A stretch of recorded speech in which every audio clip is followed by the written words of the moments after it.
नमस्कार, मैं हूं अनिल #अलगारी। अलगारी संज्ञानी के छठे सत्र में आप सबका स्वागत है। वैसे हमने अगले सत्र में बात की थी एजुकेशन सिस्टम के बारे में, इंडियन एजुकेशन सिस्टम। और हमने कहा भी था कि ये जो सत्र है ये बहुत लंबा जाने वाला है, क्योंकि हमें पता था कि इतने सब सारे क्वेश्चन है और बहुत लंबा विषय है। तो हम उसी विषय को कंटिन्यू करते हुए आगे बढ़ने वाले हैं। और जैसे कि पिछले सत्र में जो परिचय हुआ था, एक बार फिर से करवा देते हैं हम। श्रीमान रश्मिकांत जी जोशी, जिनके बारे में उन्होंने बताया हुआ था कि वो मतलब एक स्कूल में प्रधानाचार्य है। उसके साथ साथ एमएससी बीपीएड एवं डिप्लोमा एग्रीकल्चर में उन्होंने अभ्यास किया हुआ है तथा पिछले 16 साल से शिक्षा क्षेत्र में कार्यरत है। और शिक्षण प्रणाली की बात करें तो गहन अध्ययन भी उनका उस विषय पर है।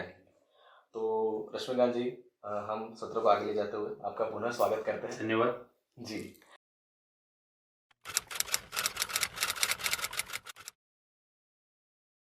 तो जैसे कि हमने पहले सत्र में बात की थी कि सिस्टम के बारे में, एजुकेशन सिस्टम और वगैरह, लेकिन आपने उसमें एक जिक्र भी किया था कि 2019 में जो शिक्षण प्रणाली है उसमें बदलाव आए हुए हैं। तो पहले की हमने बात कर ली थी, लेकिन ये जो 2019 में जो बदलाव आए हैं वो क्या है? आपने जो हमारे आगे के सत्र में हमने बात की उसमें ज़्यादातर अंग्रेज और जो हमारी शिक्षण प्रणाली थी उसके बारे में थोड़ी सी बात की थी हमने। वो विषय तो इतना लंबा है कि उसकी डिटेल में हम नहीं जा पाए। अभी जो 2019 की जो आपने बात छेड़ी है तो उसमें क्या है कि ये जो प्रणाली है तो नई शिक्षण प्रणाली 2019 इस प्रकार से उसका हेडिंग है। एक्चुअल में वो 2016 से बननी शुरू हुई थी और 2016 में सुब्रमण्यम स्वामी यानी टी.एस. सुब्रमण्यम उनके नेतृत्व में ये प्रारंभ हुई। बीच में थोड़ा सा ऐसा हुआ कि सुब्रमण्यम स्वामी का देहांत हुआ, उसकी वजह से के कस्तूरी रंगन उनके अध्यक्षता में ये 2019 में खत्म हुई और गवर्नमेंट ने उसको लागू करने के लिए कमेटी बनाई। और अभी हमको सबको मालूम कि थोड़े ही सालों में यानी शॉर्ट टाइम में वो शिक्षण प्रणाली नई भारत की लागू हो जाएगी। बहुत अच्छी तरह उसको डिजाइन किया है और उसकी जो डिजाइन है वो ज्यादातर हमारी जो गुरुकुल परंपरा थी उसके आधार पर है। इसीलिए मैं बोल रहा हूँ कि वो बहुत अच्छी है। मैंने जो अभ्यास किया है उसका थोड़ा सा, क्योंकि उसका पूरा अभ्यास करना उन्होंने क्या सोचा वो तो अभी उसमें भी हम अभी बहुत छोटे हैं, लेकिन फिर भी जो अभ्यास किया उसके आधार पर लगता है बहुत अच्छी है। तो उसमें बहुत चेंजेस आएंगे और अच्छे अच्छे चेंजेस भी आने वाले हैं। ये रहेगा। एक अच्छा ये है कि वो जो नई शिक्षण प्रणाली है उसका एक बहुत अच्छा वाक्य है। वाक्य ये है कि नई शिक्षण नीति करेगी साकार ज्ञान, योग्यता और रोजगार। नई शिक्षण नीति उस प्रकार बनाई हुई है कि वो एजुकेशन को किस प्रकार साकार करेगी, तो ज्ञान और योग्यता और रोजगार। हमको मालूम है ज्यादातर भारत में राजनीति होती है, जो भी होता है तो उसके अंदर रोजगार का मामला आता ही है। तो ये जो शिक्षण प्रणाली है रोजगार को और योग्यता को और ज्ञान को तीनों को केंद्र में रखते हुए बनाएगी। ये पॉइंट है इसका। ओके, तो मतलब आपने जो बताया कि ये जो 2019 की जो शिक्षा पद्धति है वो बहुत कुछ चेंजेस लेके आने वाली है, लेकिन यदि उसके डीप में जाए तो और क्या क्या वो डीपली जो बदलाव है वो क्या है? ऐसे नई शिक्षण प्रणाली है उसके डीप में जाना यानी सेशन हमारा बहुत कम पड़ेगा, लेकिन महत्वपूर्ण 2-3 बातें हैं जो मैं बताऊं। तो एक, अभी तक प्री प्राइमरी एजुकेशन उसको ऑथेंटिक यानी उसको शिक्षण प्रणाली में गिनती नहीं होती थी। यानी हमको, मैं शिक्षक हूँ इससे मुझे मालूम है कि फर्स्ट स्टैंडर्ड से पहले कक्षा से ही कोई भी बच्चा है तो वो उस स्कूल के अंदर उसका रजिस्टर मेंटेन होता था। अब क्या है, गवर्नमेंट की जो नई शिक्षण प्रणाली है उसमें नर्सरी से उसका एजुकेशन स्टार्ट हुआ ऐसा है। यानी नर्सरी से ही वो स्कूल का बच्चा है तो रजिस्टर बन जाएगा उसका और रजिस्टर्ड बच्चा प्रारंभ होगा। इसलिए पहला ये है, यानी पहली कक्षा से जो शुरू होता था एजुकेशन उसकी जगह भी उससे 3 स्टेप डाउन यानी नर्सरी से एजुकेशन स्टार्ट होता है। उस प्रकार ये एजुकेशन सिस्टम है। दूसरा, एजुकेशन सिस्टम में 4 पार्ट कर दिए हैं अभी। 5 यानी फर्स्ट सेकंड को लेके आगे के 3 क्लास यानी nursery, junior, senior, first, second, ये 5। 3 यानी तीसरी कक्षा, चौथी कक्षा और 5वीं, थर्ड, फोर्थ, फिफ्थ, उसके बाद 3 यानी 6, 7, 8 और उसके बाद 4 यानी 9 to 12। इस प्रकार एजुकेशन सिस्टम, ये बहुत बड़ा चेंजेस है। दूसरा ये चेंजेस है इसमें कि अब तक की जो शिक्षण प्रणाली जो थी उसमें जो शिक्षण पंच बने, शिक्षाविदों ने और नई शिक्षण नीति जो 2 आई उसमें कहा था, अगले सत्र में भी मैंने बताया कि सब में कहा था मातृभाषा में शिक्षण होना चाहिए। स्वामी विवेकानंद भी कहा था कि भारत के अंदर मातृभाषा में शिक्षण होना चाहिए और शिक्षा व्यवसाय के लिए नहीं, शिक्षा ज्ञान के लिए होनी चाहिए। शिक्षा व्यवसाय के लिए नहीं, शिक्षा ज्ञान के लिए होनी चाहिए, तो शिक्षा सरल हो जाएगी। उस कंसेप्ट को इसमें डाला है, यानी 5वीं कक्षा तक मातृभाषा में कंपलसरी शिक्षण, तो ये अच्छा है सबसे।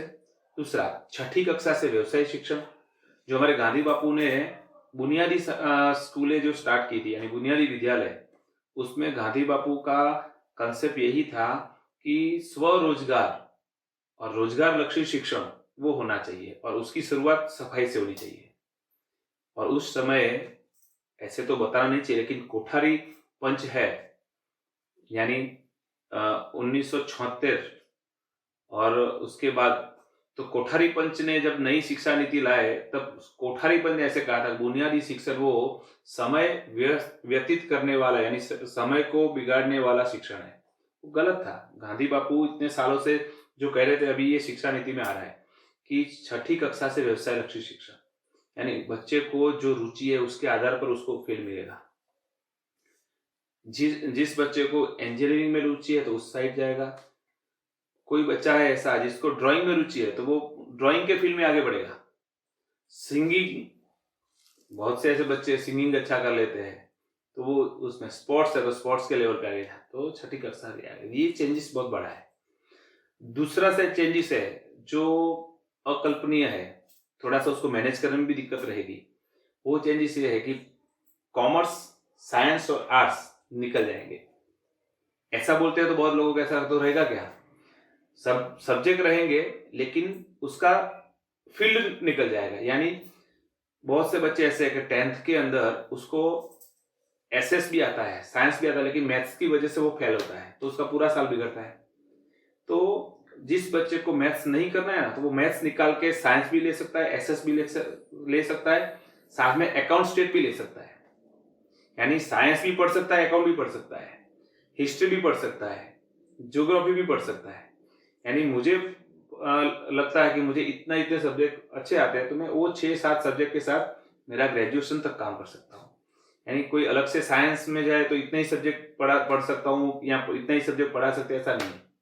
ये बहुत बड़ा चेंजेस है और उसके लिए बहुत फायदा रहेगा। तो ये रही हाई स्कूल तक की बात। उसके आगे हायर एजुकेशन में क्या फायदा है, तो 4 साल का एजुकेशन हो जाएगा। पहले साल का करेंगे तो सर्टिफिकेट कोर्स, दूसरे साल का करेंगे उसके बाद तो डिप्लोमा, तीसरे साल तक डिग्री और आगे मास्टर कर सकेगा बच्चा। तो उसमें भी गवर्नमेंट की जो नई शिक्षा प्रणाली है उसमें इतना अच्छा रहा है कि कोई बच्चा ऐसा है कि जो हायर एजुकेशन में 1 साल पढ़ पाया, बाद में उसको कोई ना कोई दिक्कत है, वो नहीं कर पा रहा है, तो 1 साल तक उसने कर दिया तो उसका सर्टिफिकेट कोर्स खत्म हो गया। अभी उसके बाद वो 5 साल के बाद फिर से करना है तो उसको आगे का ही शुरू करना है सीधा, और तो तुरंत वो डिप्लोमा कोर्स कर पाएगा। फिर भी 1 साल के बाद छोड़ दिया तो दूसरे 5 साल के बाद तीसरा साल करेगा, डिग्री खत्म हो जाएगी उसकी। यानी कोई बच्चा शिक्षा से विपरीत नहीं हो जाएगा।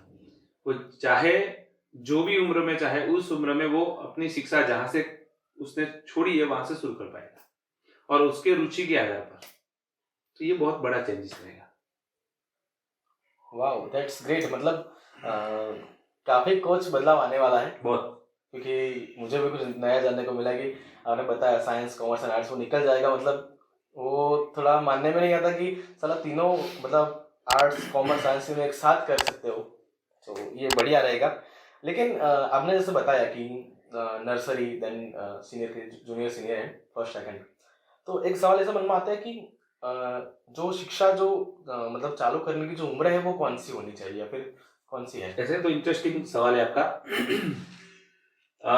शिक्षा, आपके सवाल में 2 दो प्रकार के सवाल कर सकते हैं आप। ऐसे एक है, शिक्षा कहाँ से शुरू हो सकती है, कौन सी उम्र से, और दूसरा है स्कूली शिक्षा कहाँ से शुरू हो सकती है। ऐसे दो सवाल हो सकते हैं। या शिक्षा कहाँ से शुरू हो सकती है, तो भारत के अंदर गर्भ संस्कार की परंपरा है। यानी जब बच्चे की माँ गर्भ धारण करती है ना, तब से शिक्षा शुरू होती है। तो पहली शिक्षा की शुरुआत वहां से होती है।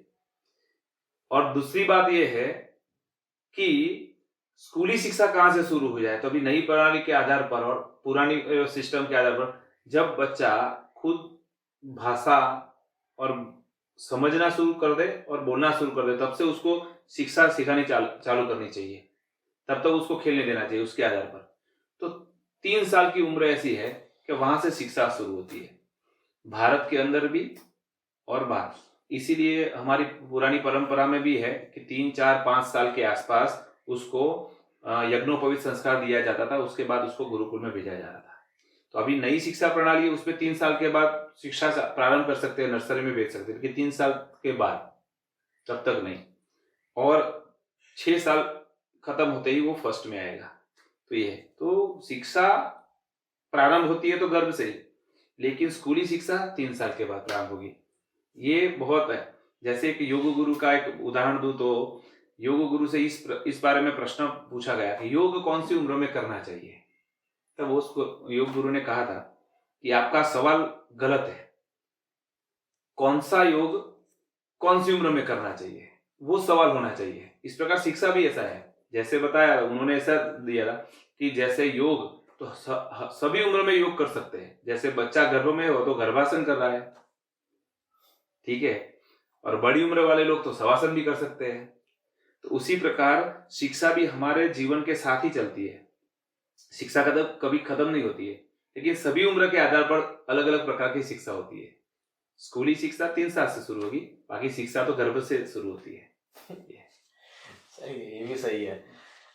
एक एटमॉस्फेयर में माहौल जो देखते हैं उसकी बात करें तो आपने जो एक वो थोड़ा बैक जाऊंगा, लेकिन आपने जो बताया कि मातृभाषा में शिक्षण ये 5वीं कक्षा तक वो कंपलसरी हो गया है, लेकिन जैसे कि इंग्लिश मीडियम का जो ट्रेंड चल रहा था और माँ बाप का भी कहना यही था कि मैंने बहुत लोगों से पूछा तो उनका ये रीज़न आता है कि आगे जाके इंग्लिश आने वाला वो कंपलसरी है। जैसे कि मान लो कि इंजीनियरिंग करें तो इंग्लिश कंपलसरी है, तो क्या उस समय इंग्लिश सीखने में दिक्कत होगी, उसकी वजह से वो लोग इंग्लिश मीडियम प्रेफर करते हैं? तो इंग्लिश मीडियम की जरूरत नहीं है, इंग्लिश सीखने की जरूरत है। तो भाषा सीखने के लिए कभी भी बाकी के सब्जेक्ट उसी भाषा में पढ़ने ऐसा कंपलसरी है ही नहीं। तो अभी जो शिक्षा नीति है उसमें वही कहा है कि सभी सब्जेक्ट उसकी मातृभाषा में पढ़ना है, इंग्लिश को भाषा के तौर पर पढ़ना है।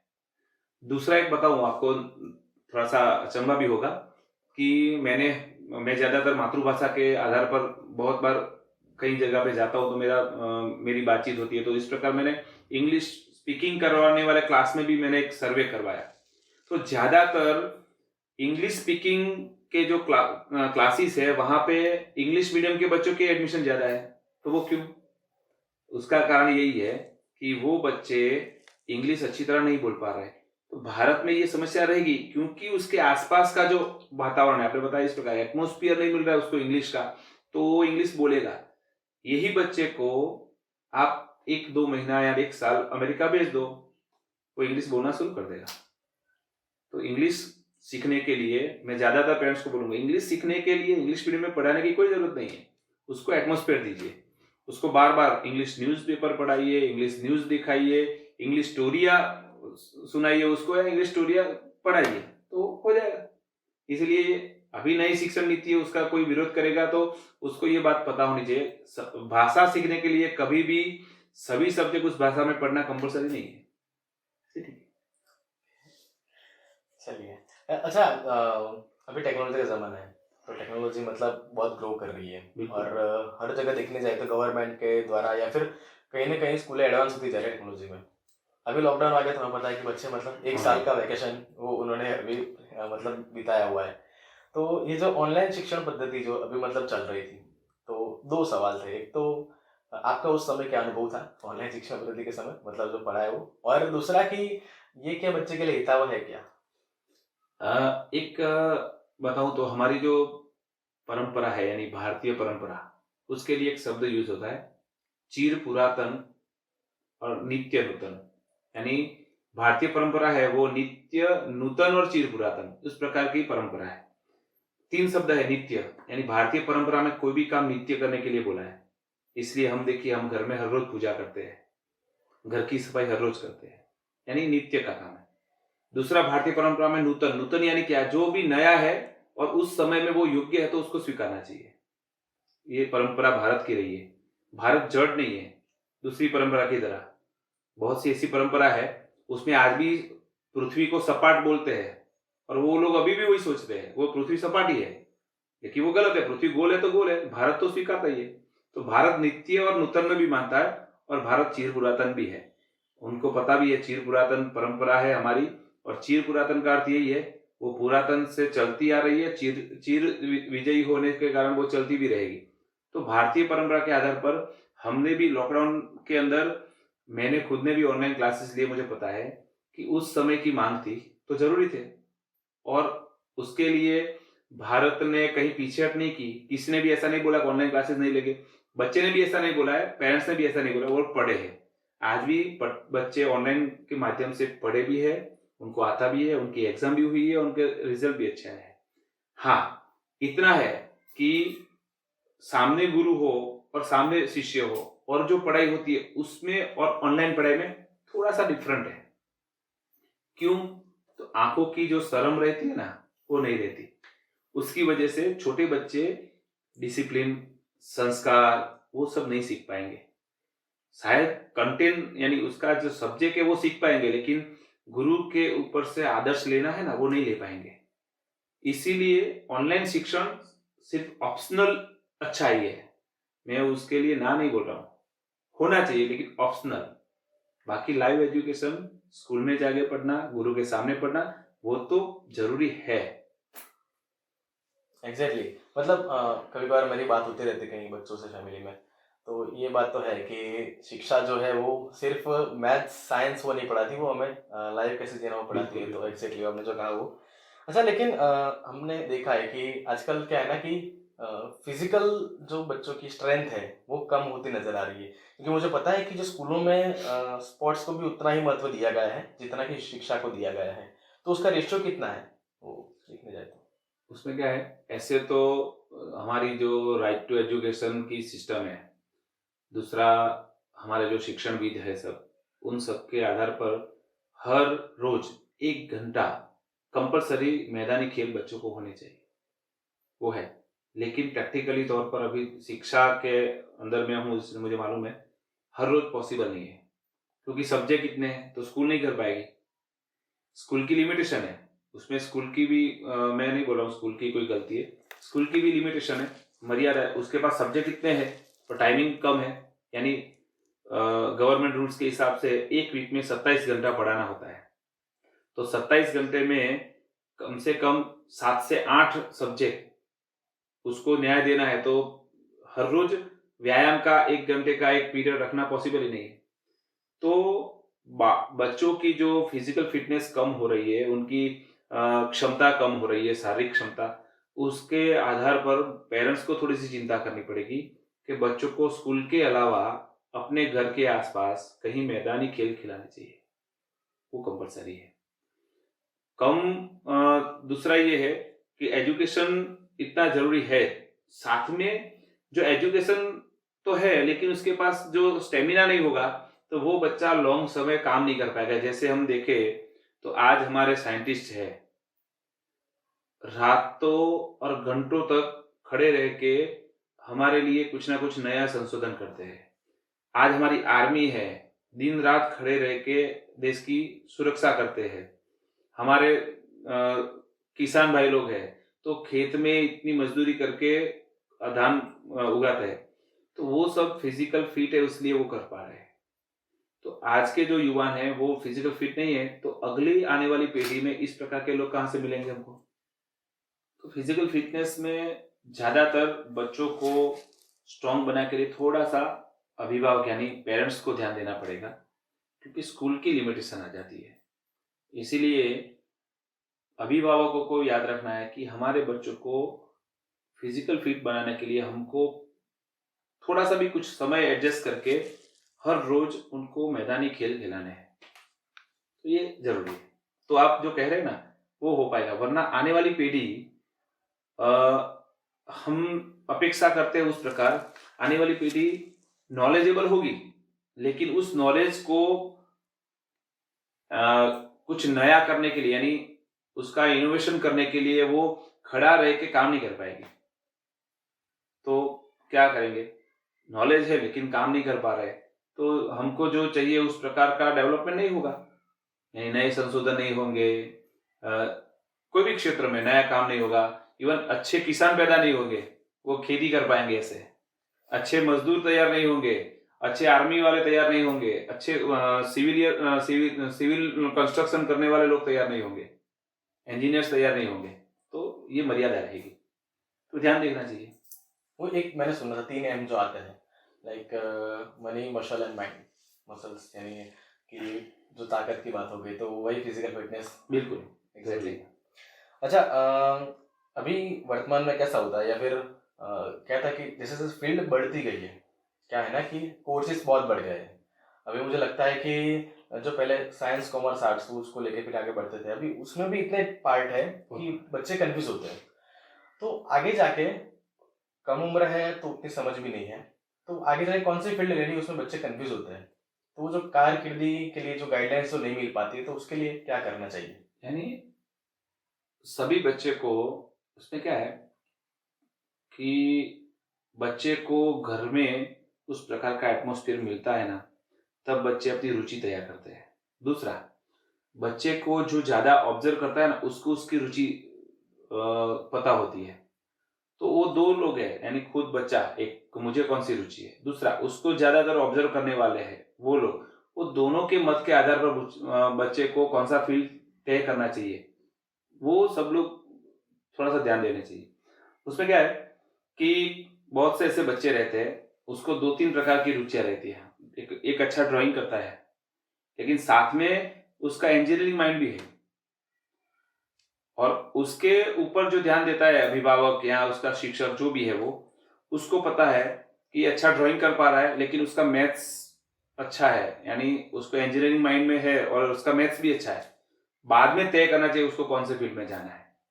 यानी डिसीजन पावर सिर्फ बच्चे के ऊपर भी नहीं। बहुत लोग ऐसे बोलते हैं बच्चे को जो अच्छा लगता है उसको दे दो, तो वो भी गलत है। लेकिन उसके ऊपर ऑब्जर्वेशन करने वाला भी एक आदमी चाहिए, वो उसका तय करे कि ये बच्चा ये 2-3 फील्ड में अच्छा काम कर रहा है, उसमें से कौन सा फील्ड उसके लिए सबसे ज्यादा सही है। सिर्फ ड्राइंग अच्छा है, बाकी सब में कच्चा है, तो ड्राइंग ही जाना चाहिए।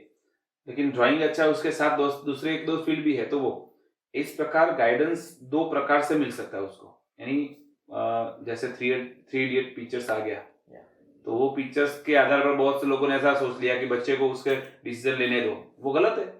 पिक्चर तो होता है, वो तो बोलते हैं, उसके आधार पर कभी डिसीजन नहीं ले सकते। बच्चा तो बच्चा है, इसलिए उसका जो माइंड है वो उसके लेवल पर काम करेगा। यानी उसको पता नहीं कि मेरे आगे फ्यूचर के लिए कौन सा फील्ड अच्छा है, तो उसके ऊपर उसके अभिभावक है, दोनों की सलाह मशवरे से फील्ड चॉइस होता है। यानी सब लोग बोलते हैं वो गलत है, मेरा व्यक्तिगत मत यही है, बच्चे की रुचि और अभिभावक का मूल्यांकन दोनों को मिला के फील्ड चॉइस करना चाहिए। मतलब जैसे कि हम बात पहले सुनते आ रहे हैं कि 2 या 3 फील्ड, डॉक्टर बनेगा, मेरा बेटा इंजीनियर बनेगा, पायलट बनेगा, तो सब वो गलत है, वो गलत है यार। वो गलत है। और जो बच्चा खुद मतलब डिसीजन लेता है, तो उसमें भी थोड़ा माँ बाप का। हाँ, एग्जैक्टली। बच्चा है तो बच्चा बोलते कि कब बोलते हैं कि उसका उतना वैचारिक लेवल नहीं है, तो वो बच्चा है, इसीलिए उसके वैचारिक लेवल में उसके रुचि के साथ एक अनुभवी वैचारिक लेवल मिक्स होना चाहिए, तब सलाह मशवरे से फील्ड तय होता है। एक जो पेरेंट्स की बात आई है, तो एक मतलब ज़्यादा लंबा नहीं जाता क्योंकि सत्र लंबा हो जाएगा, लेकिन एक अंतिम पूछना चाहूँगा आपसे कि आजकल क्या है कि वर्तमान में पेरेंट्स जो है ना, वो बच्चे को रेस में दौड़ा रहे हैं, कंपटीशन एंड देन, तो उनके लिए कोई लास्ट एक मैसेज आप देना चाहते हो तो? ज़्यादातर पेरेंट्स ऐसे है मेरे अनुभव के आधार पर, उनकी जो इच्छाएं थी ना वो खुद पूरी नहीं कर पाए, इसलिए वो उसके बच्चे के आधार पर वो इच्छाएं पूरी करने जा रहे हैं, तो वो गलत है। दूसरा, बहुत से पेरेंट्स ऐसे है कि जैसे रेस के घोड़े में मेरा घोड़ा पहला आना चाहिए, वो बैठा है पेवेलियन में और घोड़ा मैदान पे है और वहां बैठ के उसके ऊपर पैसे डाल रहे हैं, तो वो भी बच्चों को समझ रहे हैं, वो भी गलत है। दूसरी बात ऐसी है कि बच्चे के आधार पर अपना स्टेटस तैयार करते हैं बहुत से पेरेंट्स, वो भी गलत है। इसलिए पेरेंट्स को इतना सोचना चाहिए कि मेरे बच्चे की क्षमता क्या है, मेरे घर के अंदर मैं किस प्रकार का उसको एटमॉस्फेयर दे रहा हूँ, दे रही हूँ, उसके आधार पर उसका करियर।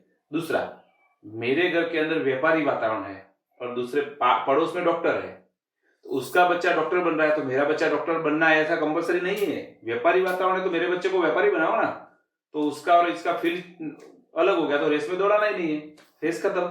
तो अपने आधार पर तय करो, यानी रेस में नहीं दौड़ाना चाहिए, कभी आंकड़े के पीछे भी नहीं दौड़ना चाहिए, गलत है। यानी पेरेंट्स को याद रखना चाहिए हमारा बच्चा है वो सही है, लेकिन हमारा बच्चा हमारा कोई रेस का घोड़ा नहीं है, कोई हमारा स्टेटस का सिंबल नहीं है हमारा बच्चा, और हमारा बच्चा हमारी अपेक्षा पूरी करने के लिए भी वो साधन नहीं है।